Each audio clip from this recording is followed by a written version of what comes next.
Bonjour, je m'appelle Ben Nordeman, je suis le fondateur de Swiss Point of Care. Aujourd'hui, je vais vous présenter le lecteur de cholestérol Mission 311. Qu'est-ce qu'il y a dans la boîte? Comment configurer le lecteur pour le premier usage et comment utiliser pour faire à mesure.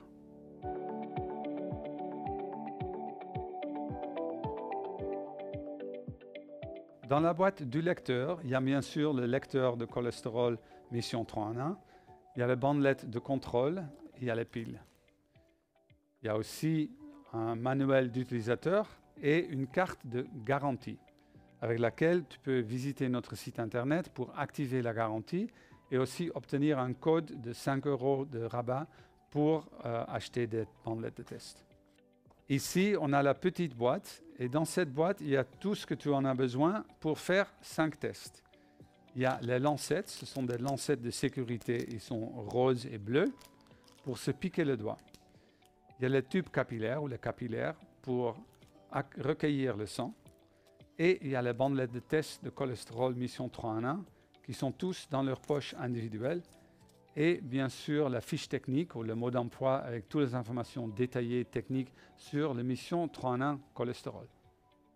Maintenant, je vais montrer comment mettre le lecteur en route.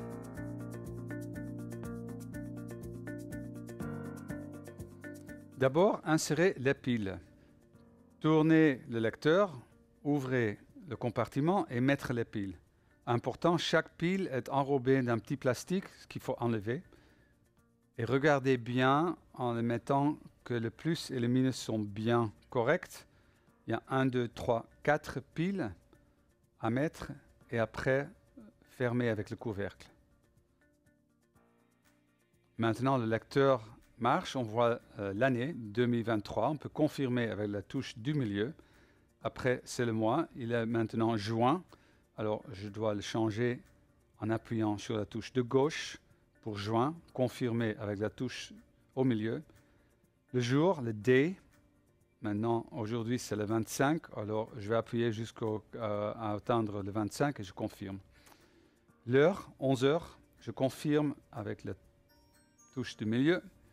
Et les minutes, 55. Alors, je confirme avec la touche du milieu. Maintenant, il faut configurer le lecteur pour le premier utilisage. D'abord, appuyez pendant 3-4 secondes jusqu'au moment que vous entendez un bip et on voit No Set. Après, appuyez 2 fois la touche de droite. 2 fois. 1 fois, 2 fois. Là, on arrive à 7. Confirmer avec le bouton au milieu. On voit milligrammes pro décilitre. On peut changer en appuyant de gauche ou de droite pour millimol pro litre ou pour milligrammes pro décilitre. C'est comme vous voulez. Après, appuyez la touche au milieu. 24 heures ou 12 heures, c'est de comment est affichée l'heure. Moi, je préfère une horaire de 24 heures. Je confirme avec la touche au centre. Comment afficher l'année, le mois et le jour? Ça, c'est d'abord plutôt américain. Moi, je préfère de voir d'abord le jour, le day, le mois, le month et l'année, le year. Confirme avec la touche au milieu. 2023, c'est l'année, c'est le year. C'est pour ça que c'est un Y. Je confirme de nouveau le mois de juin et le jour, le day de 25. L'heure, je confirme, 11 h 50. Là, je vois No Set Off, plutôt le mettre sur On. Ça veut dire qu'il y a un petit compteur qui garde chaque mesure si on l'a sur On. Jusqu'à 99 mesures sont gardées dans le lecteur. Je confirme, là je vois un petit haut-parleur à droite. Moi j'aime bien de l'avoir sur On, comme ça on entend un bip quand on fait quelque chose avec le lecteur. Si vous ne le voyez pas, vous pouvez le mettre sur Off. Moi je préfère On. CHD, c'est une assessment de risque cardiovasculaire. C'est plutôt une configuration avancée. Alors moi, je le mettrai sur off. Si vous êtes intéressé, vous pouvez conseiller le mode d'emploi qui vous explique comment ça fonctionne. L'échantillon, c'est simple. Là, c'est BL pour 100. Comme normalement on utilise le sang, ça c'est pour du sérum, ce qui est plutôt pour les laboratoires. Alors BL pour blood sample. Nos 7, on arrive à la fin, on touche une fois à gauche. Là c'est marqué exit, seulement on ne voit pas les X. Alors là on voit ELT, mais c'est exit. Et je confirme avec la touche au milieu et le lecteur est prêt à partir. Maintenant, je vais montrer comment faire un test. Quand tu commences à faire un test, rassure-toi que tu as une place pour travailler et bien sûr que tu as tout ce qu'il te faut pour faire le test. Bien sûr, il y a le lecteur, il y a la lancette, le capillaire, la bandelette de test. Il y a aussi une petite tissu avec l'alcool pour nettoyer le doigt avant la piqûre et un petit band-aid pour le mettre après. Il y a aussi le code chip. Je vais t'expliquer après ce que ça donne. Dans la boîte de bandelette de test, il y a aussi un code puce avec un numéro. Ça, c'est le code puce qui tient toute l'information de calibration. Alors, la calibration est automatique. Il faut simplement mettre le code puce dans le lecteur. Avec chaque boîte de bandelette de test, il y a toujours un code chip. Il faut toujours remettre. Et le numéro du code chip, ça doit être le même que le numéro affiché sur les petites pochettes avec les bandelettes. Là, c'est 465. On voit que c'est le même numéro sur le sachet que sur le lecteur. Alors, tout est bon. J'ouvre le sachet pour avoir la bandelette de test. Il y a un petit sachet qui tombe. Là, c'est pour l'humidité. On peut jeter ça même comme la petite pochette. Et là, c'est le haut de la bandelette de test avec une cercle ronde. Et là, c'est le bas avec les 3 cercles blancs. Il faut insérer la bandelette de test comme ça jusqu'au bout. Quand on fait bien, on voit à droite une bandelette de test qui clignote sur l'écran. Et quand il y a aussi la goutte de sang qui clignote, le lecteur est prêt pour prendre le test. Maintenant, je vais nettoyer mon doigt. Je préfère d'utiliser un petit papier alcoolisé pour le nettoyage. Comme ça. Bien sûr, il faut que l'alcool, que le doigt soit sèche. Alors, maintenant, c'est fait. Là, je prends la lancette de sécurité en rose et bleu. J'enlève les petites choses qui protègent, juste par tourner. Après, ça s'enlève comme ça. Et là, on voit un petit trou. C'est ce côté-là qu'on met contre le doigt, comme ça. Et après, appuyer, comme ça, on pousse. Jusqu'au moment que ça fait une toute petite piqûre. J'enlève la première goutte de sang. Il faut toujours faire ça. Il faut toujours enlever la première goutte et prendre la deuxième. Je prends la capillaire. Je le prends comme ça. Et avec le bout, je touche très légèrement la goutte de sang. Normalement, on a besoin de 2 ou 3 gouttes de sang pour remplir le capillaire. Si ça n'arrive pas au premier moment, il n'y a pas de problème. Là, je nettoie le doigt pour en faire une deuxième goutte. Je peux masser la main et le doigt un petit peu, mais pas trop proche de la piqûre. Là, j'ai une deuxième goutte. Déjà mieux. Mais j'ai besoin d'aller jusqu'au bout, jusqu'à la ligne noire qui marque. Là, quand le sang, la goutte de sang n'est plus bien ronde et ça se passe sur le doigt, il faut mieux nettoyer le doigt avec un petit papier et en faire, là c'est une troisième goutte. Je touche très légèrement et voilà, je suis jusqu'à la ligne noire au milieu. Maintenant, je peux vider le capillaire en appuyant sur le ballon.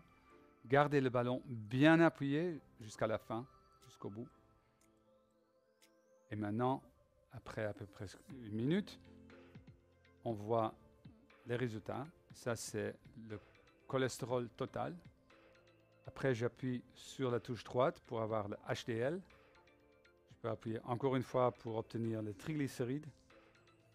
Encore une fois pour le cholestérol et le HDL. Et le LDL, bien sûr.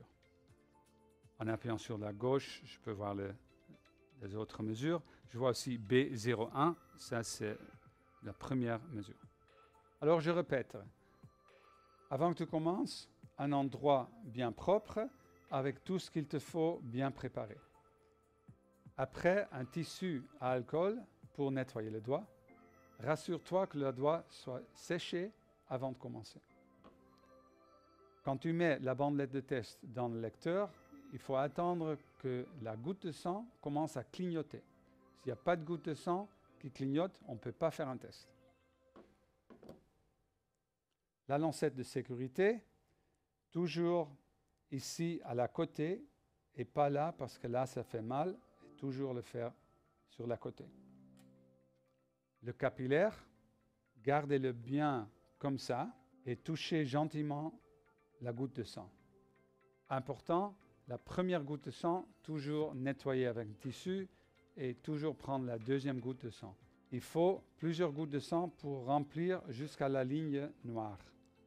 Entre-temps, on peut mettre le capillaire comme ça sur la table.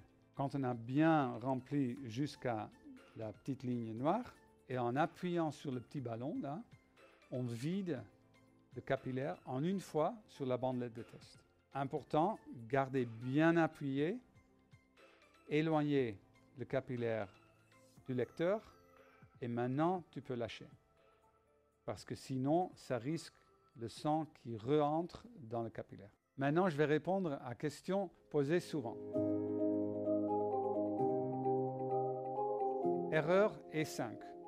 E5, ça veut dire trop peu de sang pour le lecteur pour passer le test. On a besoin d'environ 35 microlitres de sang. On a une marge de 1 ou 2 microlitres. Il y a 3 moments, quand on fait un test, qui peuvent résulter en trop peu de sang sur la bandelette de test. Premièrement, il faut toujours enlever la première goutte de sang, parce que là, il peut y avoir un peu de peau ou quelque chose.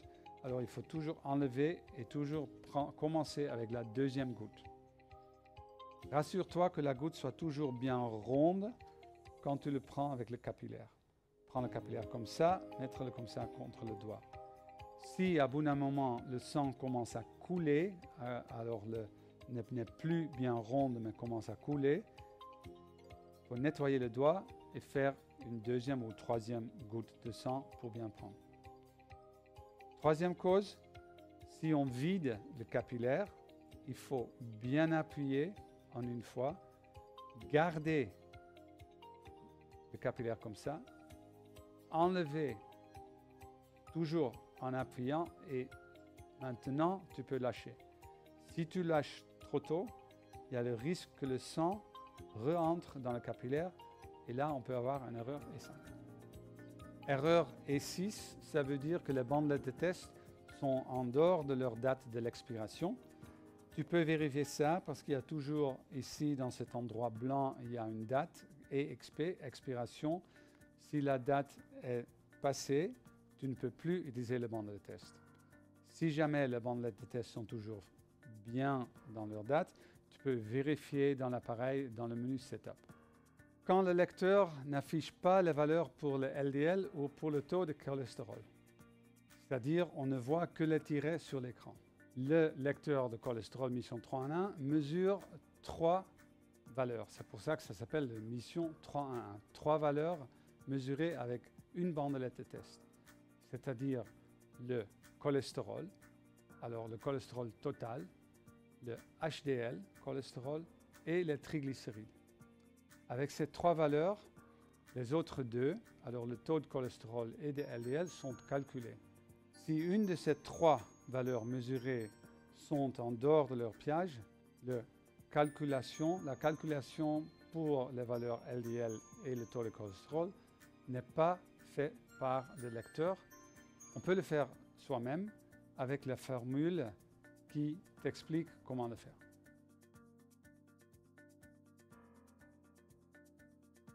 Qu'est-ce qu'il y a dans la petite bouteille? Alors, si on regarde, c'est marqué Control Devices. Et si on ouvre, tu vois, c'est comme une bandelette de test, sauf la couleur est différente. Et là, c'est marqué CTRL, ça veut dire contrôle. Cette bandelette, ce n'est pas une bandelette de test, c'est une bandelette de contrôle avec laquelle on peut voir si les petites lumières ici sont allumées. Mais on peut voir ça déjà avec les yeux. Alors, ça ne sert pas à grand-chose, c'est obligatoire parce que c'est un lecteur de cholestérol, ce qui est alors un appareil médical et pour le laboratoire, etc. Ça, c'est obligatoire. Comme consommateur, on ne peut rien y faire, on ne peut pas l'utiliser pour faire un test, alors il faut mieux juste le jeter.